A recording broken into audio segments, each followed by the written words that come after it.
June 1996. Game 6. NBA Finals.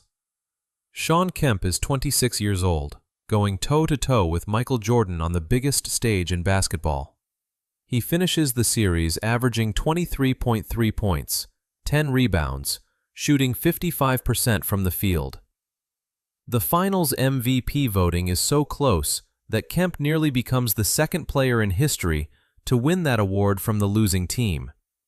Nearly. On the surface, this looks like the beginning of a dynasty, a young superstar at his peak, a $107 million contract waiting on the other side. But 9 years later, at 1 o'clock in the morning, police pull over a truck in a quiet suburb north of Seattle. Inside, cocaine, marijuana, a loaded 9mm handgun. The man in that truck was the same man who nearly won Finals MVP. This is the story of what happened in between. Elkhart, Indiana, 1969. It's not a city that produces NBA superstars. It's a mid-sized Rust Belt town in the northern part of the state. The kind of place where factory work defines a generation, where Friday night high school basketball is the closest thing to a religion, and where the options for a kid without money are narrow enough to count on one hand. Shawn Travis Kemp was born into that world on November 26, 1969. He grew up in a single-parent household, no father in the picture, no safety net, just his mother, the neighborhood, and a basketball. What happened next wasn't the product of a system. There was no elite training facility, no AAU pipeline grooming him for the league, no mentor mapping out his future. Kemp developed his game the way kids in Elkhart did on outdoor courts, against older players, through raw repetition and the kind of hunger that doesn't come from ambition alone. It comes from necessity. By the time he reached Concord High School, it was obvious to everyone watching that something different was happening. Kemp became the school's all-time leading scorer. He led Concord to a state championship. At the prestigious B/C All-Star Camp, the proving ground where the nation's best high school prospects sized each other up, Kemp walked in on his first day and outplayed the highly regarded Terry Mills, a player everyone had already anointed as a future pro. He was named a McDonald's All-American, the best of the best. College scouts circled. The University of Kentucky came calling, one of the most storied programs in the country. Kemp enrolled in 1988. He never played a single game. In November of that year, Kemp was accused of pawning 2 gold chains that had been reported stolen from his teammate, Shawn Sutton, the son of Kentucky's head coach, Eddie Sutton. No charges were ever filed. Shawn Sutton did not press the matter, but the damage was done. Kemp's name was attached to a cloud of suspicion inside a program run by the very man whose family was involved. He left Kentucky. Here's what matters about that moment. Not whether Kemp did it or didn't do it, but what it revealed.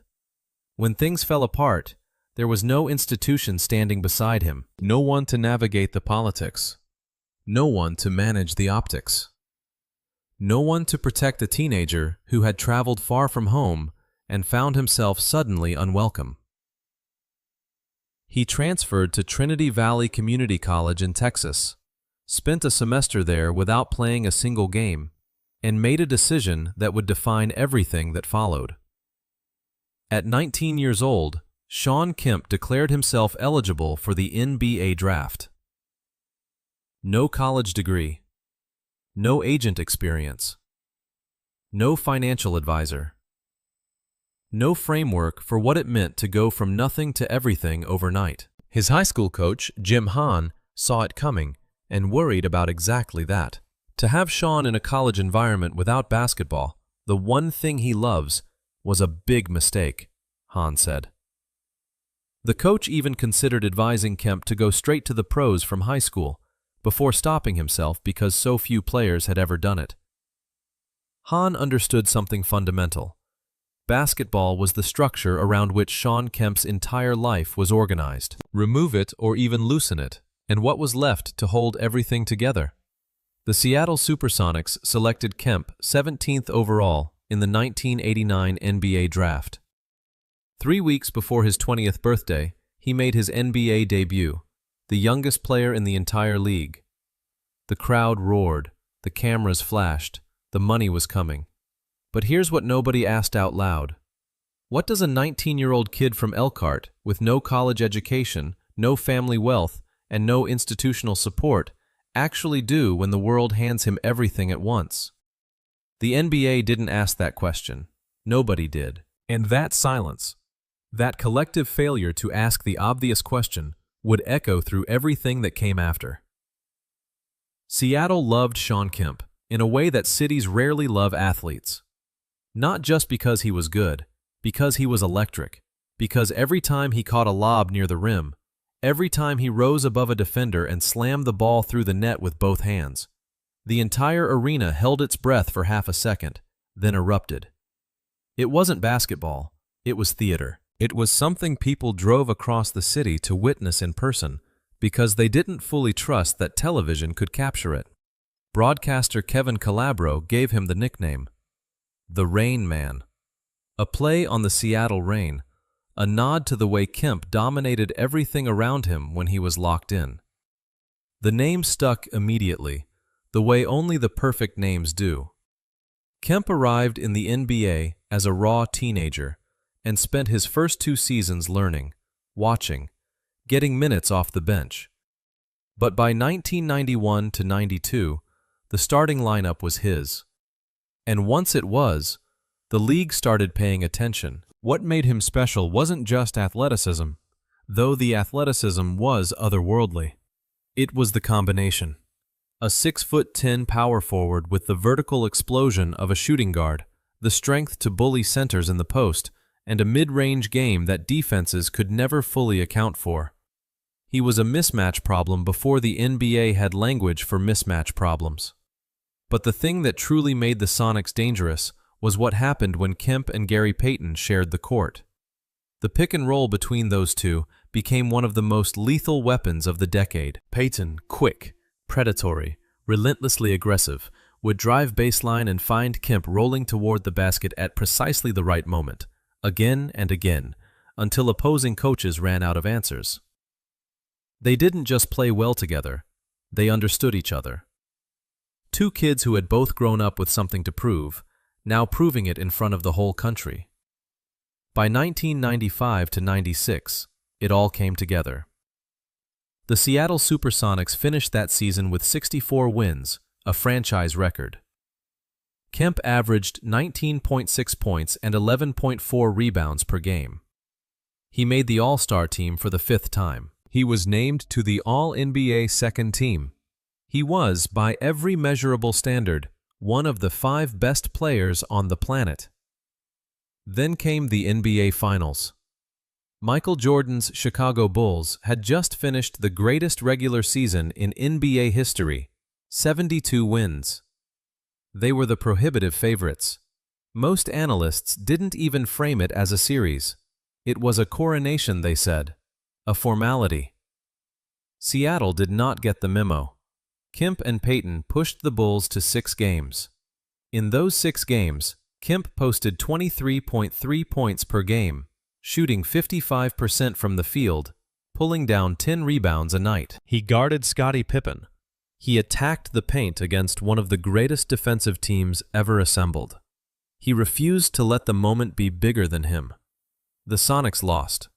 But Kemp's performance was so extraordinary that Finals MVP voting came down to the wire, and Kemp nearly became only the 2nd player in history to win the award from the losing side. Nearly. It was the highest point of his career. And from the outside, everything looked like it was just beginning. What the cameras didn't show, what the highlight reels carefully edited out, was that even during those finals, the pressure elsewhere in Kemp's life was already building. Paternity suits had begun to surface. By 1996, Kemp was reportedly supporting multiple children by multiple women, a fact that was beginning to circulate in NBA circles, even if the general public hadn't fully caught up yet. The financial obligations were real. The emotional weight was real, and Kemp, who had never been taught to compartmentalize, who had never had anyone sit him down and explain how to manage the intersection of fame and fatherhood and money, was carrying all of it quietly. There was something else. Under the league's collective bargaining agreement, the Sonics were locked into Kemp's existing contract and couldn't renegotiate.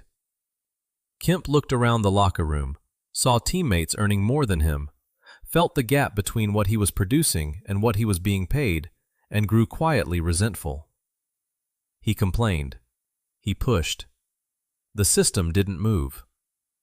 By 1997, he formally requested a trade. The Sonics obliged. In a blockbuster 3-team deal, Shawn Kemp was shipped to the Cleveland Cavaliers. In exchange, he received what he had been asking for, a 7-year contract worth $107 million, one of the largest deals in NBA history at the time. Seattle waved goodbye to its icon, and Kemp flew to Cleveland to a new city, a new team, a new chapter carrying everything he had never learned to put down. $107 million in the bank, 7 children in the background, and not a single person in his orbit whose job it was to ask the question that still hadn't been asked. Are you okay? $107 million sounds like freedom. In 1997, it was the kind of number that ended conversations. The kind of number that made people assume every problem was solved, every worry was buried, every question about the future was permanently answered. Shawn Kemp had made it. Not just to the NBA, but to the very top of it. What that number didn't show was the math underneath it. By the time Kemp signed that contract, he was already supporting multiple children across multiple households. Court documents and a 1998 Sports Illustrated investigation confirmed what had been quietly circulating in NBA circles for months. Kemp had fathered 7 children by 6 different women, all by the age of 28.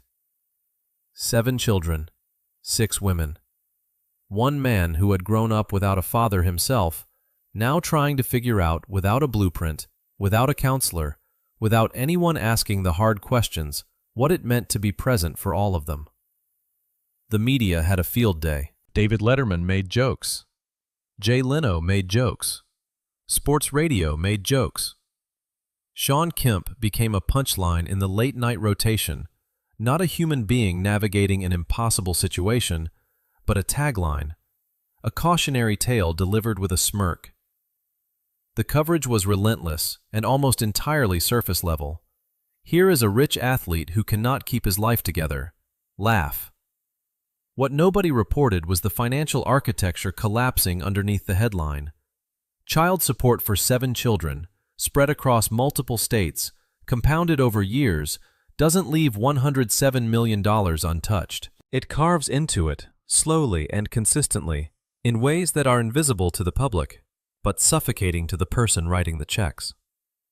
Add to that the informal obligations the extended family members, the childhood friends who suddenly needed help, the entourage that had formed around him the moment the contract was signed, and the actual number available to Kemp was a fraction of what his name suggested. The NBA in 1997 had no mandatory financial literacy program, no required counseling, no structured transition support for players navigating sudden wealth. What it had was a contract and a press conference. The rest was Kemp's problem. Charlotte Osuna, the mother of Kemp's daughter Dominique, told Sports Illustrated that Kemp had personally disclosed to her the names of at least 5 other mothers of his children.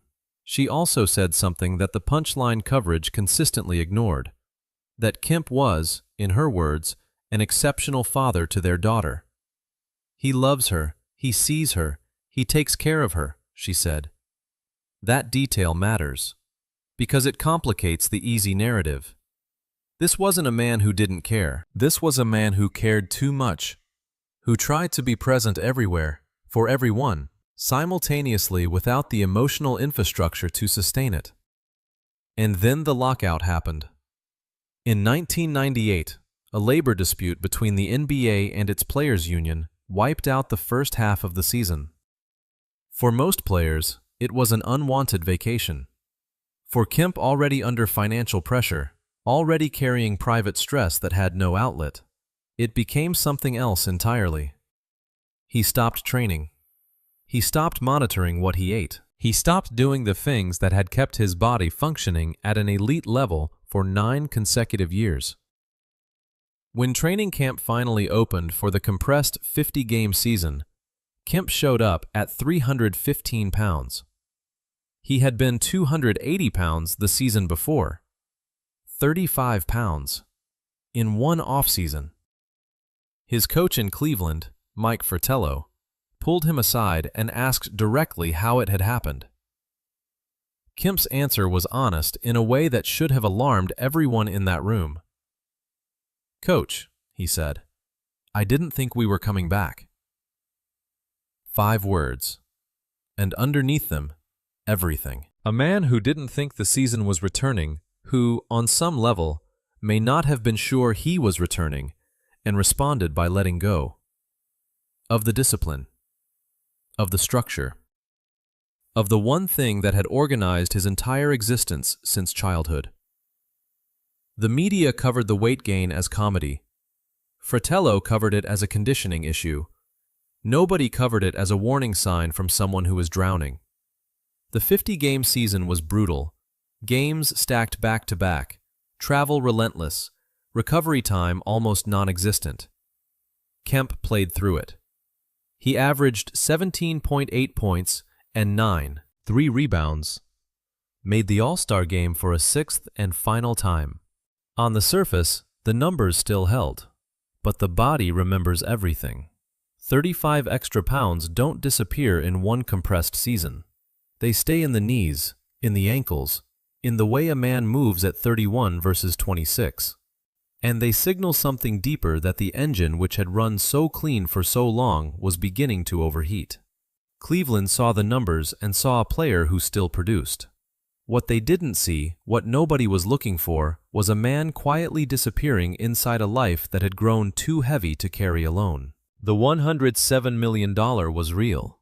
The 7 children were real. The pressure was real. And the silence around all of it was the most dangerous thing of all. Portland was supposed to be a reset. The Trailblazers had just come off a heartbreaking Western Conference Finals collapse against the Lakers in 2000, up by 15 points in the 4th quarter of Game 7, then somehow losing. They were a team on the edge of a championship window, desperate for one more piece to push them over. On paper, Shawn Kemp, a former 6-time All-Star, still only 30 years old, looked like that piece. The trade was made. The jersey was issued. The press conference was held. What arrived in Portland was not the Rain Man. What arrived was a man whose body had been carrying too much weight for too long, literally and otherwise. Kemp appeared out of shape from his first days with the team, struggling through practices that would have been routine 3 years earlier. The explosiveness that had defined him, the vertical that made arenas gasp, the first step that beat every defender in the league, had eroded in ways that conditioning alone couldn't explain. His numbers reflected it. In Portland, Kemp averaged 6.5 points and 3.8 rebounds in just 16.6 minutes per game. For context, in Seattle, he had averaged nearly 20 points a night. In Cleveland, still 17. Now, 6 points, 16 minutes. A reserve role on a team that had traded for him to be a difference maker. The coaches noticed. The front office noticed. Teammates noticed. But here's what most coverage of this era missed. Kemp noticed too. He was not oblivious. He was not in denial about what was happening to his body or his career. He was a man watching himself come apart in slow motion, unable to stop it, without the tools to address the root of what was wrong. And the root had never been basketball. Midway through the 2001 season, Shawn Kemp did something that almost no professional athlete of his stature had ever done publicly. He checked himself into a drug treatment facility. Voluntarily. In the middle of a season. While under contract. While the cameras were watching. "I had some issues to deal with," Kemp said afterward. He was careful with his words, guarded in the way people are when they've been burned by honesty before. But the acknowledgement was there. Cocaine, alcohol, a lifestyle that had accelerated beyond what he could manage in a world that had never once asked him to slow down. The courage it took to make that admission publicly as a black man in professional sports in 2001, in an era when mental health and addiction were discussed in locker rooms only in whispers, deserves to be stated plainly. He asked for help. That is not weakness. That is one of the hardest things a person can do. The Trailblazers responded by waiving him. Kemp agreed to a restructured contract and forfeited $25 million of the $46.5 million still owed to him. The team moved on. The league moved on. The story became a footnote. Former star leaves for rehab, never returns to form. But let's break down who actually failed Shawn Kemp in Portland. The team acquired a player with documented conditioning issues and a growing personal crisis, handed him a roster spot without a structured support plan, and cut him loose the moment the situation became inconvenient. The league had no mandatory mental health resources, no addiction counseling infrastructure, no mechanism to catch a player in free fall before he hit the ground. The NBA's drug program existed to punish, not to prevent. The entourage, the friends, the associates, the people who had surrounded Kemp since the Seattle years had every incentive to keep the money flowing and no incentive to tell him anything he didn't want to hear. Nobody in that circle was going to be the one to say, "You need to stop." And the media, which had spent years turning Kemp's personal life into late-night comedy, had already decided who he was. The narrative was set. The punchline was written. There was no appetite for complexity. After Portland, Kemp signed a one-year deal with the Orlando Magic for the 2002-03 season. He played 79 games, the most he'd played in years. He averaged 6.8 points and 5.7 rebounds. Serviceable, unremarkable. A ghost of the player who had nearly won Finals MVP 6 years earlier. At the end of that season, the Magic did not renew his contract. No other NBA team called. At 33 years old, Shawn Kemp's career was over. Not with a ceremony, not with a tribute video, not with a farewell tour. It ended the way careers end for players the league has finished with, quietly, with a non-renewed contract and the sudden absence of a phone that used to ring constantly. He had entered the NBA at 19 with nothing but talent. He was leaving it at 33 with a fraction of what he had earned, 7 children depending on him, a body that had broken down a decade too early, and an addiction that rehab had addressed but not erased. The lights went out, and now came the part no one talks about. The years after the arena goes dark, when the crowd is gone, and a man has to figure out who he is without the one thing that defined him, since he was a child on an outdoor court in Elkhart, Indiana. The NBA doesn't prepare you for silence. For 14 years, Shawn Kemp's life had a structure that required nothing from him except to show up and perform. Schedules were made for him. Travel was arranged for him.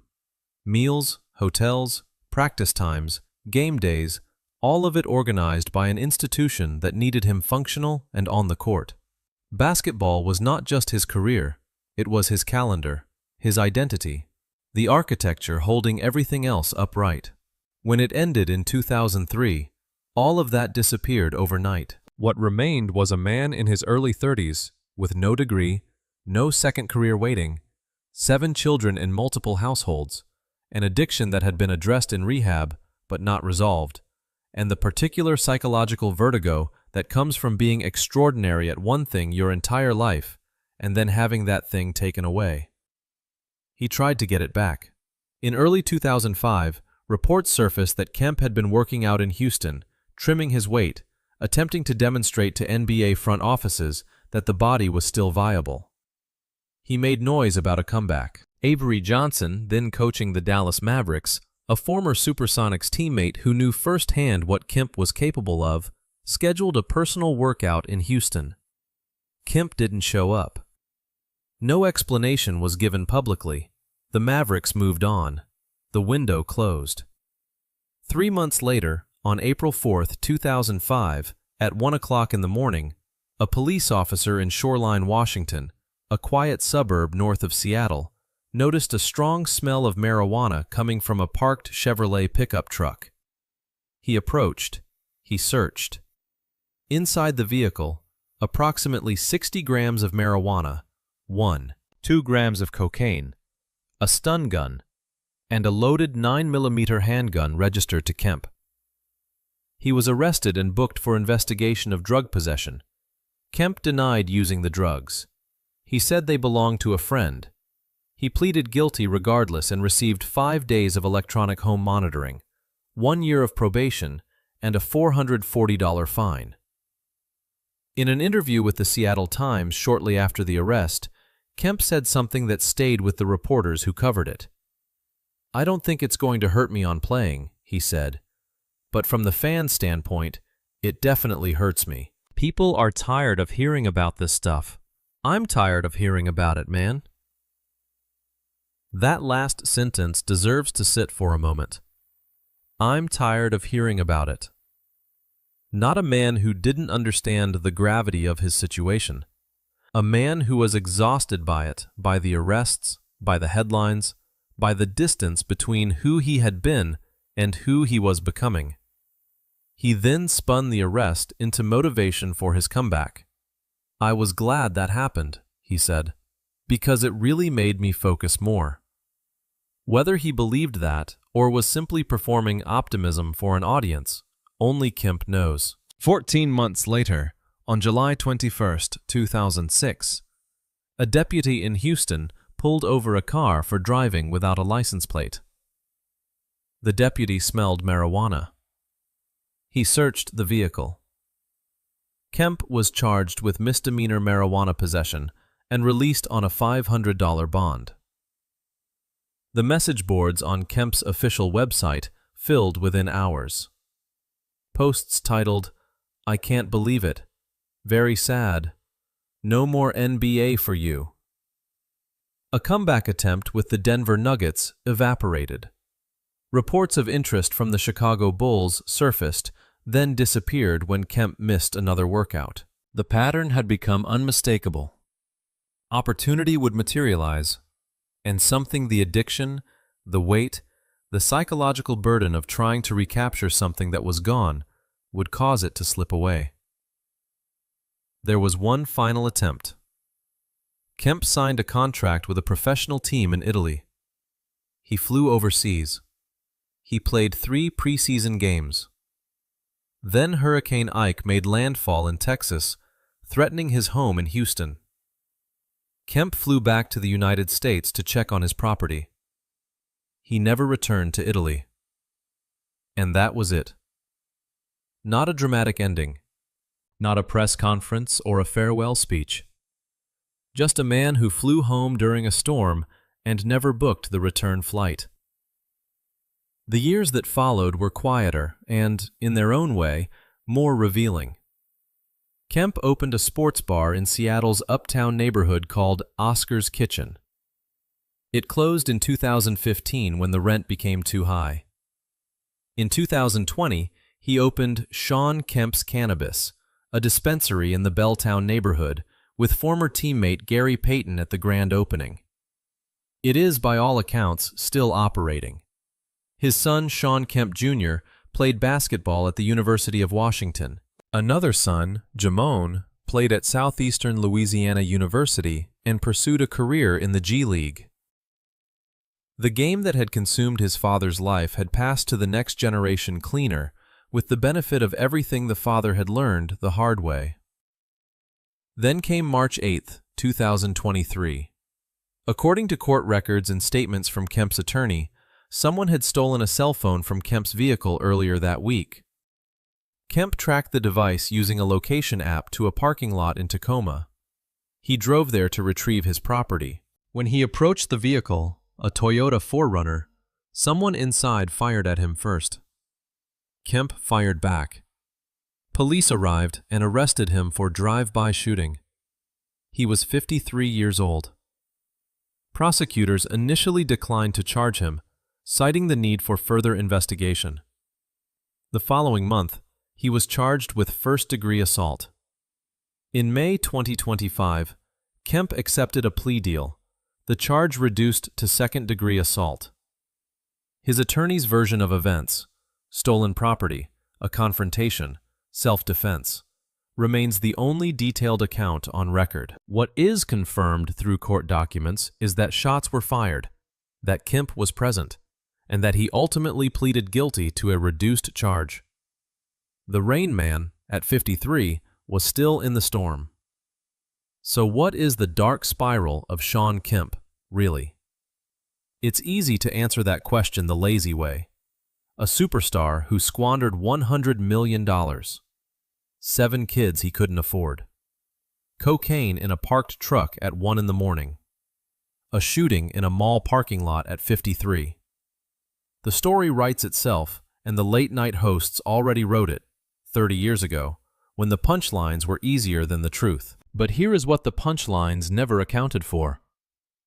Shawn Kemp entered the most powerful sports league in the world at 19 years old, younger than most college sophomores, with no degree, no financial guidance, no mental health support, and no one whose job it was to ask whether he was okay. The NBA handed him a jersey, a schedule, and eventually $107 million, and considered its obligations fulfilled. What it never gave him was the infrastructure to survive his own life.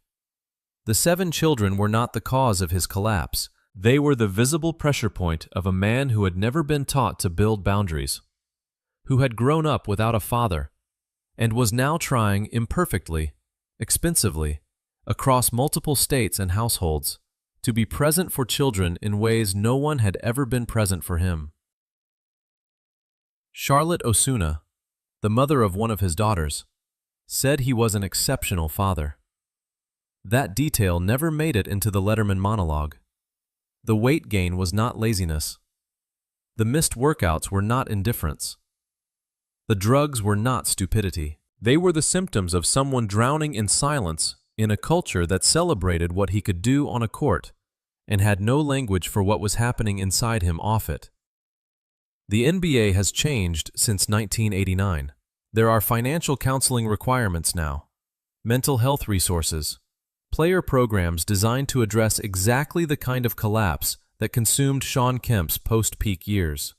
Those changes did not come from nowhere. They came, in part, from watching what happened to players like Kemp, and finally, belatedly, deciding that handing a teenager $107 million without a single support structure was not enough. Kemp is 55 years old now. He runs a cannabis dispensary in Seattle. His sons played college basketball.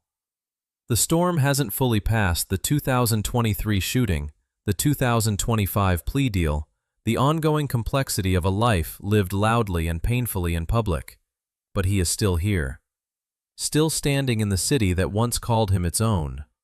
The Rain Man. The name Kevin Calabro gave him in a moment of pure joy, watching a 22-year-old defy gravity above the rim. It turned out to be more accurate than anyone intended.